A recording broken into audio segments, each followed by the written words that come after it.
What's going on, guys? Welcome back, and we have another UCL fantasy video today. This is the match day 7 review and also the match day 8 preview.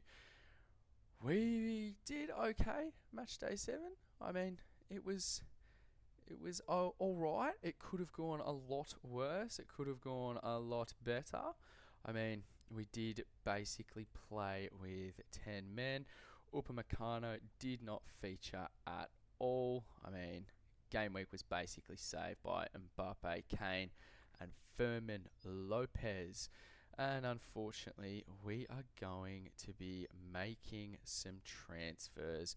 But before that, we moved up in the rank, actually, in Australia. We're, 19th. So, very handy there. World leaderboard, we're 5.2k, so we did drop. We were sitting at about 9k after the first day and then made the points back up. In the Spurs League, we are 32nd, but very nice. Top 20 in Oz, so hopefully can push forward. But in saying that, I mean, if we look at the fixtures, they're all literally at the same time. And the one that is of the most importance to our team structure is Arsenal. So we already know that Timber is out. He's didn't train.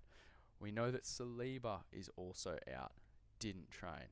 They're basically going to play a second string team against Kyrate. They can't go any higher because obviously they're top of the rankings at this point in time. And I think what I want to do is hopefully attack a set few selected fixtures, and it's going to look a little bit like this. So Timber's gone. Keep in mind, we basically get unlimited transfers for post match day 8. So Di Lorenzo is gone as well. We weren't going to play him.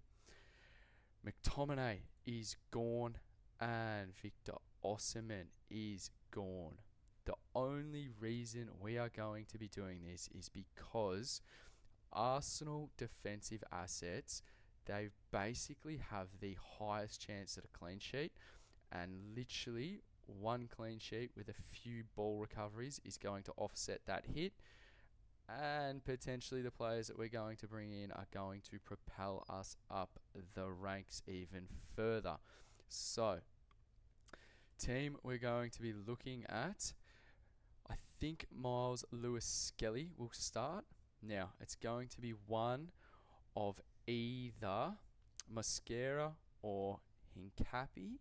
So, depending on double centre-back pairing, or potentially even if Calafiori starts, I'd much prefer him for his attacking output. So we'll go with the highest priced one just for now, just so we can work it into the team. So we're going to be going into a 3-5-2. So all of our midfielders are going to be playing. Mbappe and Kane are going to be playing. Upamecano and the double Arsenal defence. So clear that we're going to be looking at the penalty taker for Barcelona. They need to score goals. They need to score goals, and they need to score a lot of them to increase where they are basically on the rankings. And then I guess they basically play the second leg of any fixtures at home. So that's a massive bonus for obviously the higher ranked teams. And then the forward, it's not going to matter. I mean, Osimhen, it could be anyone that we can afford. 6.8 in the bank. I mean, Marquez of Karabag, simple as that. The reason that I'm doing this, I know it's a -8 hit. I really, really want to attack that Barcelona fixture. Yes, I have Fermin. Yes, I have Rafinha. But Yamal is the one also on penalties that could really, really pop. Like, he could get 3 or 4 returns. He will be my captain as I said, going into a 2-5-3. That's going to be Kane, Mbappe. We will have Fermin Lopez, Rafinha, Elise, Kvaratskhelia at home to Newcastle, and then Yamal captaincy.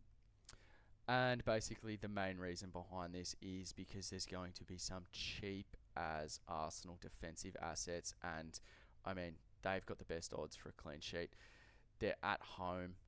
They're going to play a second string side, well, second string 11, and fairly confident they'll get the job done, which, I mean, it's going to be, even if they win 1-0, a clean sheet, some ball recoveries, that offsets that 8-point hit, and we're absolutely laughing.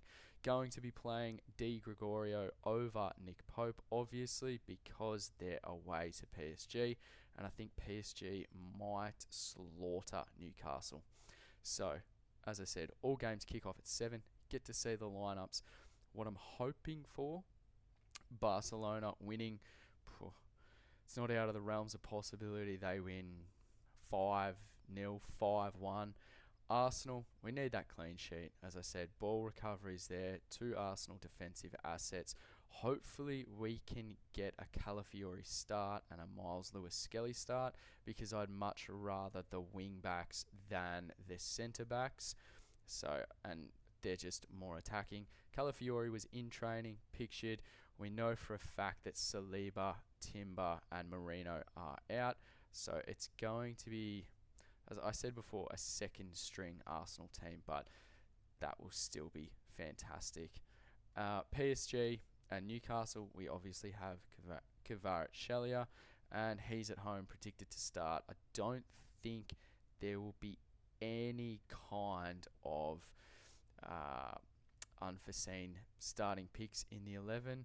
So hopefully, well, from the players that we have anyway, I think most of them start. Upamecano missed out a last Champions League game due to sickness. He should be fine. They're away at PSV, and I still think Kane and Elise start. We're basically ditching all the Napoli boys against Chelsea. Have no interest in that. And benching Kalulu away to Monaco. So, I mean, look at the team. This is obviously before any kind of transfers have been made. But if you look, this is basically what it's going to be. Sub out. McTominay is going to be Yamal, and then Timber and Di Lorenzo are going to be double defensive Arsenal, and that's purely because they have the highest rated chance at a clean sheet. And going triple Barcelona, I mean, surely, unless Lewandowski starts and scores all their goals, or for some reason Fermin doesn't start, which I'm fairly certain he will, then if they score, we're going to get the points. Simple as that. And as I said, penalty taker Yamal will be our captain for match day 8. And if all things go well, we might be able to actually jump a little bit higher than 19th in Australia, and hopefully potentially break that 5k mark on the world leaderboard. So if everything goes right, hopefully comes to fruition, triple Barcelona attack, Yamal pops as captaincy option, and Arsenal keep a clean sheet. That's all we can hope for. And so that's literally it, guys. So thank you so much for tuning in. Make sure you leave a like, comment, sub if you haven't. Let me know what your plans are, and have a fantastic day.